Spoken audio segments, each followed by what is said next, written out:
Talka, pahiram nga. Lalagyan ko pa ng address, kuya. Hindi, tinoble ko naman yan eh.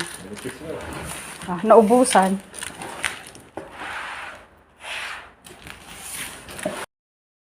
Kinuha na ni kuya ang aking package. Yan. Kuya, ilang buwan dyan bago makarating? Ha? Ilang buwan bago makarating, kuya? 3 months maximum? Ayan. 3 months. Okay, baka dito. Kuya, anong pangalan mo? Anong pangalan mo? Bakit? Hindi, anong pangalan mo? Toto, agwa sa WhatsApp. Ano ko?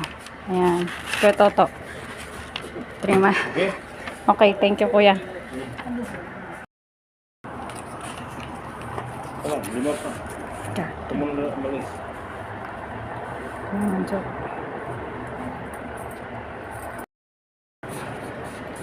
Thank you, ate. Kuya, thank you. Okay, padam. Thank you.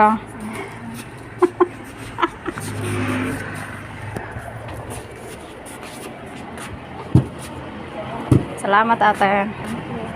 Ingat kayo sa biyahe, kuya. Bye-bye. So, ayun mga kabayan, na-pick up na yung ating box. Thank you sa nanay ko. Alhamdulillah. Maximum daw 3 months. So, by February nandun na yun.